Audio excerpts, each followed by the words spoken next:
À medida que o nosso mundo entra numa espiral de caos, muitos estão a começar a procurar a estabilidade, a segurança e a paz de espírito que acreditam com razão que a palavra de Deus e o cristianismo podem trazer.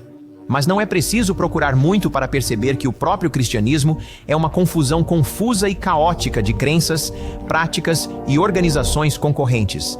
Mas Jesus Cristo nunca quis que fosse assim. E vale a pena encontrar a verdadeira fé estabelecida pelo Filho de Deus há 2000 anos no meio da cacofonia de falsificações que hoje afirmam ser a verdadeira. Junte-se a nós agora mesmo no mundo de amanhã enquanto lhe mostramos como encontrar o verdadeiro cristianismo.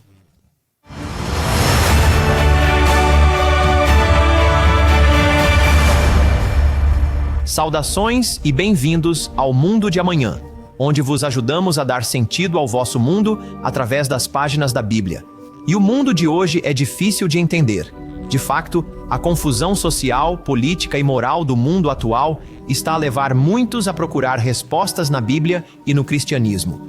Mas, como veremos, o cristianismo significa coisas diferentes para pessoas diferentes. O mundo está cheio de cristianismos falsos, mas o que o mundo precisa é do verdadeiro cristianismo, a fé estabelecida pelo próprio Jesus Cristo há 2000 anos. Mas precisar dele e encontrá-lo são duas coisas diferentes. E muitos procuram hoje em dia a estabilidade e a esperança que só o verdadeiro Jesus Cristo pode oferecer. Em dezembro de 24, o Wall Street Journal noticiou que as vendas de Bíblias estão a crescer, impulsionadas pelos compradores de primeira viagem e pelas novas versões. No artigo, o colunista Jeffrey Trachtenberg cita o presidente de uma associação de editores como tendo observado o seguinte: as pessoas estão a sentir ansiedade ou estão preocupadas com os seus filhos e netos. Está relacionado com a inteligência artificial, os ciclos eleitorais e tudo isso alimenta o desejo de ter a certeza de que vamos ficar bem. Trachtenberg relata os comentários de uma mãe de 2 filhos com 38 anos de idade que provavelmente se repercutirão em muitos de vós. Começou a ler a Bíblia este ano depois de se sentir insatisfeita com anos de conselhos sobre cuidados pessoais, saúde e carreira. Disse também que procurava estabilidade, uma vez que as coisas estavam a descarrilar demasiado depressa na sociedade. Estamos a segurar-nos à borda do navio, como se não soubéssemos o que está a acontecer. Um crédito a todos os que estão a procurar a estabilidade de que necessitam na palavra de Deus e nos ensinamentos de Cristo. Esse é realmente o único lugar para encontrar paz duradoura, verdade e compreensão num mundo de pecado, tristeza e confusão. Mas o que dizer da confusão no próprio cristianismo? Sejamos honestos conosco próprios. Se dissermos a alguém que o mundo precisa do cristianismo, essa pessoa pode perguntar-nos com razão: de que cristianismo estamos a falar? A fé que dá pelo nome de cristianismo é uma massa contorcida de crenças, práticas e tradições confusas. Foram travadas guerras em que ambos os lados reivindicam Cristo como seu Salvador. Os chamados cristãos matam os chamados cristãos e até se matam uns aos outros por causa de diferenças nas suas crenças. E o conjunto das chamadas crenças cristãs difere muito de seita para seita. Por exemplo, o que é que acontece aos crentes quando morrem? E os não crentes? Como deve uma pessoa ser baptizada e quando? Ou será que precisa mesmo de ser baptizada? Devemos obedecer aos 10 mandamentos ou eles foram abolidos na cruz? Devemos adorar ao domingo ou ao sábado, ou isso não faz qualquer diferença? Será que ir à igreja é importante? Como é que se deve construir uma família bem-sucedida? E qual é a melhor maneira de educar os filhos? Os cristãos devem estar separados do mundo, não votando nem participando na política? Ou devem empenhar-se ainda mais, lutando pelas causas sociais e pela legislação que desejam? Por que é que Deus criou o homem em primeiro lugar? Qual é o objetivo da igreja? Qual é o objetivo da própria vida humana? Pegue em 5 cristãos na rua e obterá 5 respostas diferentes para cada uma destas perguntas. Agora, compare isso com a admoestação do apóstolo Paulo para a igreja do primeiro século em 1 Coríntios capítulo 1. Rogo-vos, pois, irmãos, pelo nome de nosso Senhor Jesus Cristo, que digais todos a mesma coisa, e que não haja entre vós divisões, mas que estejais perfeitamente unidos no mesmo sentimento e no mesmo parecer. Mais adiante nessa mesma carta, Paulo escreve algo muito importante que lança luz sobre a confusão que vemos no cristianismo deste mundo, porque Deus não é o autor da confusão, mas da paz, como em todas as igrejas dos santos. Não, a confusão que vemos na religião chamada cristianismo neste mundo não é de Deus, mas é do diabo que confundiu e distorceu os ensinamentos de Cristo e dos apóstolos durante 2000 anos, apresentando, como Paulo diz na sua segunda carta aos Coríntios, um outro Jesus, um espírito diferente e um evangelho diferente.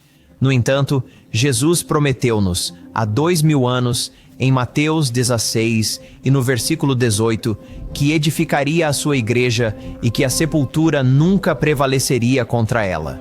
Por isso, algures nesta terra, devemos ser capazes de encontrar o verdadeiro cristianismo, uma fé que não faz parte da confusão que é o mundo cristão moderno, mas a verdadeira fé, crenças e práticas de Jesus Cristo e da igreja que ele fundou há 2 milênios. E essa é a fé de que precisamos. Existe um caminho para encontrar o verdadeiro cristianismo? Sim, há. Se quisermos encontrar o verdadeiro cristianismo, basta olharmos para os ensinamentos do próprio fundador do cristianismo, Jesus Cristo. Jesus não subiu ao céu e ficou por aí. Deixou para si mesmo um testemunho da sua mensagem e dos seus ensinamentos e um registro das práticas da sua igreja, escrito por aqueles a quem ensinou face a face. Esse testemunho e registro são a chave. Se quisermos acabar com a confusão e encontrar o verdadeiro cristianismo, temos de deixar Jesus Cristo e os seus discípulos falarem por si próprios. Vamos fazer isso mesmo. Vamos mergulhar na Bíblia e examinar os próprios ensinamentos de Cristo. Deixemos que o fundador do cristianismo nos diga o que ele é verdadeiramente, quais são as suas doutrinas e crenças e quais devem ser as suas práticas e observâncias. De facto, um bom ponto de partida é o que a Bíblia diz sobre si própria. Por exemplo, qual é a fonte definitiva de autoridade no cristianismo? Alguns dizem que a Bíblia é a autoridade máxima perfeita, a palavra de Deus. Mas entre aqueles que se consideram cristãos, as atitudes e os ensinamentos diferem. Alguns acreditam que a Bíblia é um grande livro, mas apenas um livro humano, e que os cristãos precisam de ignorar partes da Bíblia que não se adequam aos tempos atuais, como os ensinamentos sobre a pureza sexual antes do casamento ou os papéis do homem e da mulher no casamento. Outros acreditam que a Bíblia está incompleta e anexam os escritos ou ensinamentos dos seus próprios líderes ou supostos profetas. Outros ainda acreditam que Jesus instilou a autoridade máxima sobre as crenças e práticas em certos homens, cujas decisões são assumidas como perfeitamente inspiradas por Deus, mesmo que os seus ensinamentos contradigam completamente o que está registrado na Bíblia. E, mais uma vez, confusão. Por isso vamos resolver a confusão e perguntar-nos o que é que o próprio Jesus Cristo ensinou sobre a autoridade da Bíblia. Falando da palavra escrita de Deus em João 10, versículo 35, Jesus fez uma declaração clara. A Escritura não pode ser violada. De acordo com Cristo, as Escrituras não se contradizem. De facto, em João 17, enquanto reza em voz alta a Deus sobre os seus seguidores, Jesus pede ao seu Pai no céu que os santifique pela tua verdade. A tua palavra é a verdade. Os seus primeiros discípulos e apóstolos foram igualmente claros. Em 2 Timóteo, capítulo 3, vemos o apóstolo Paulo a escrever ao jovem evangelista, falando da palavra de Deus, recomendando-o e encorajando-o a permanecer fiel às sagradas escrituras, que são capazes de o tornar sábio para a salvação pela fé que há em Cristo Jesus. Toda a escritura é inspirada por Deus e proveitosa para ensinar, para repreender, para corrigir, para instruir em justiça, a fim de que o homem de Deus seja perfeito, perfeitamente preparado para toda a boa obra. E como é que Jesus encarava a ideia de os homens poderem anular a Bíblia com os seus próprios mandamentos e tradições feitos pelo homem? Vemos a sua própria resposta em Marcos, capítulo 7. Aí, Jesus está a ter uma discussão com os fariseus, os líderes religiosos dos judeus, que, nas palavras do próprio Jesus, se sentavam no lugar de Moisés. As palavras que lhes disse sobre o que pensava daqueles que acreditavam que a sua autoridade e tradições se sobrepunham à palavra escrita de Deus são muito claras. Respondeu-lhes: Bem profetizou Isaías acerca de vós, hipócritas, como está escrito: Este povo honra-me com os lábios, mas o seu coração está longe de mim, e em vão me adoram, ensinando como doutrina os mandamentos dos homens. No versículo 9, continua a sua condenação. Dizia-lhes: Bem invalidais o mandamento de Deus para guardardes a vossa tradição. Para aqueles que desejam encontrar o verdadeiro cristianismo, os ensinamentos de Jesus Cristo tornam a resposta clara. Não, a Bíblia não está cheia de valores que se tornam desactualizados, como o leite que já passou da data de validade. Pelo contrário, ele diz que a Escritura não pode ser quebrada. E para aqueles que acreditam que a sua autoridade humana pode sobrepor-se à palavra de Deus, ele condena que se ponham de lado os mandamentos de Deus por causa das suas próprias tradições e credos, e condena aqueles que os põem de lado. Mais uma vez, se estamos à procura do verdadeiro cristianismo, então olhar para os ensinamentos registrados de Jesus e dos seus discípulos revela a diferença em relação àqueles que são cristãos apenas no nome. A sua palavra inspirada é o nosso padrão para navegar através da confusão e encontrar o verdadeiro cristianismo. Não são as tradições ou credos dos homens, nem as nossas ideias e preferências pessoais, mas os seus próprios ensinamentos e instruções inspiradas.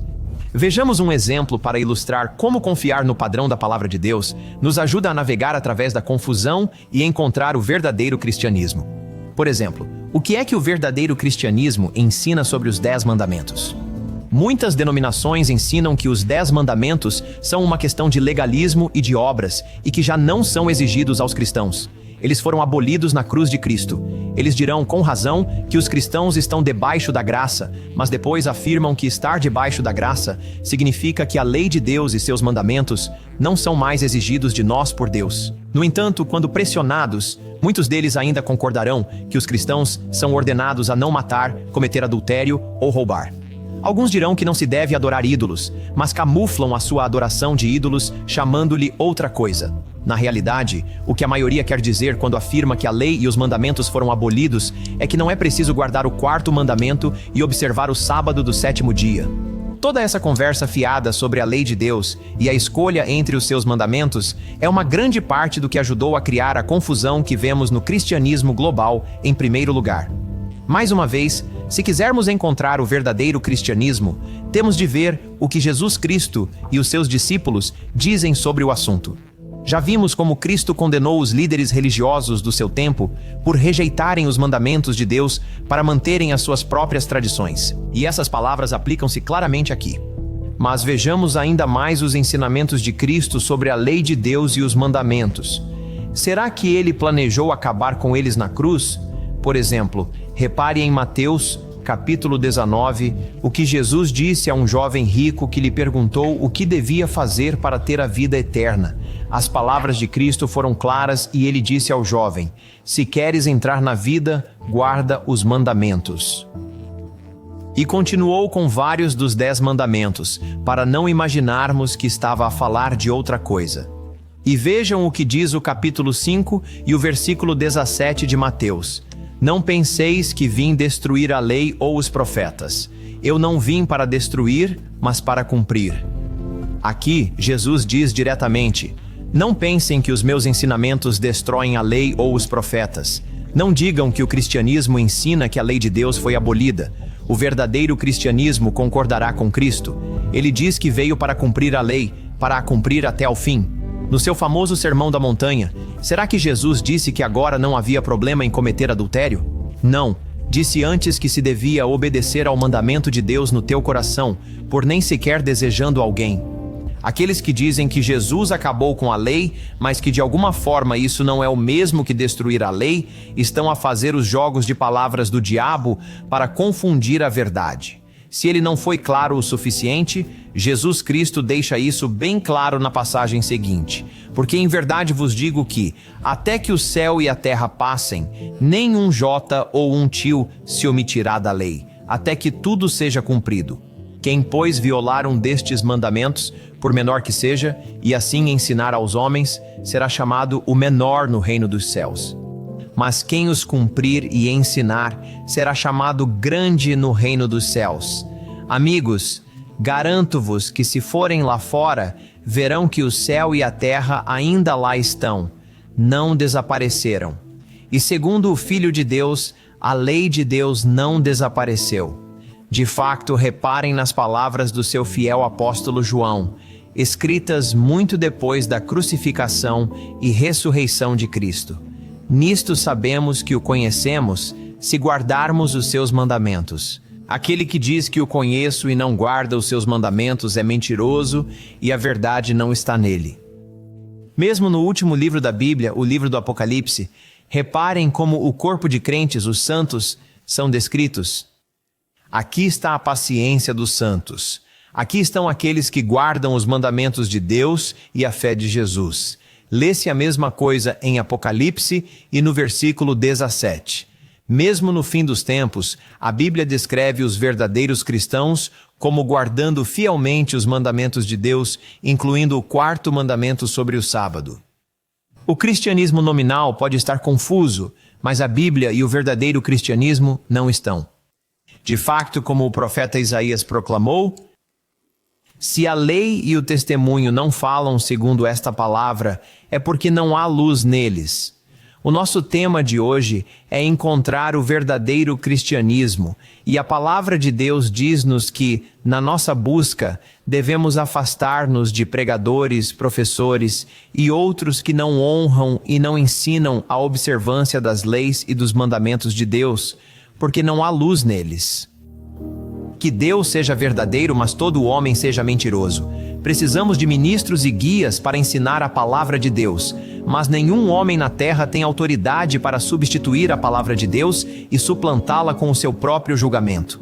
E vimos que Jesus Cristo condena aqueles que tentam fazer isso. E como exemplo, comparamos os ensinamentos populares de muitas igrejas e crenças que reivindicam o nome de Cristo em relação ao que ensinam sobre a lei de Deus e seus mandamentos. Quando o fizemos, vimos que os próprios ensinamentos de Jesus e dos seus discípulos iam contra o padrão dos chamados ensinamentos cristãos, que Cristo ensinou a obediência às leis e mandamentos de Deus, e não que eles foram eliminados numa crucificação. Quanto mais se pratica o hábito de fazer da palavra de Deus a sua luz orientadora, mais o verdadeiro cristianismo começa a revelar-se em contraste com aquilo a que se chama cristianismo em todo o mundo. Mas é aqui que chegamos a um ponto em que é necessário mais do que conhecimento. Encontrar o verdadeiro cristianismo não tem a ver apenas com o que sabemos, mas com o que estamos dispostos a fazer. E precisamos de mais do que conhecimento. Precisamos de coragem. Porque o verdadeiro cristianismo exige muito de nós. Quando o mundo diz para adorarmos Cristo de uma forma, o verdadeiro cristianismo diz-nos para fazermos outra coisa. Quando o mundo diz que os cristãos já não precisam de obedecer aos mandamentos de Deus, o verdadeiro cristianismo diz-nos que Cristo quer mesmo que cumpramos esses mandamentos, e que isso desempenha um papel importante no próprio objetivo das nossas vidas. Quando o mundo diz que os cristãos precisam de se concentrar em consertar este mundo, participando na política dos nossos dias e fazendo eleger as pessoas certas, o verdadeiro cristianismo diz-nos que o compromisso dos cristãos com o reino de Deus, que está para vir, transforma tanto a sua relação com o mundo à sua volta, como o seu papel nele. Francamente, o verdadeiro cristianismo implica um empenhamento de toda a vida em seguir os passos de Jesus Cristo, e isso implica mudança. Muitos, depois de se esforçarem por encontrar o verdadeiro cristianismo, descobrem que preferem os confortos do falso cristianismo, preferem as promessas fáceis do falso Jesus a que estão habituados, em vez das ordens do verdadeiro Jesus, que é o Filho de Deus que reina no céu e que em breve intervirá nos assuntos do mundo. Descobrem que não têm a coragem necessária para abandonar o cômodo e abraçar a verdade.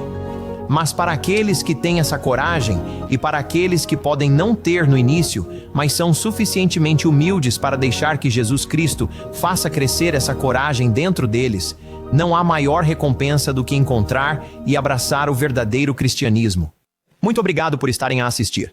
Todos nós aqui no Mundo de Amanhã trabalhamos arduamente para o ajudar a compreender o seu mundo através das páginas da Bíblia. Se estiverem interessados num dos nossos recursos de estudo gratuitos, aceda a www.omundodeamanha.org livretos ou simplesmente clicar na ligação na descrição. E agradecíamos muito que nos dessem um like e uma subscrição e até que partilhassem o vídeo se o acharem útil. Muito obrigado. A Hilda.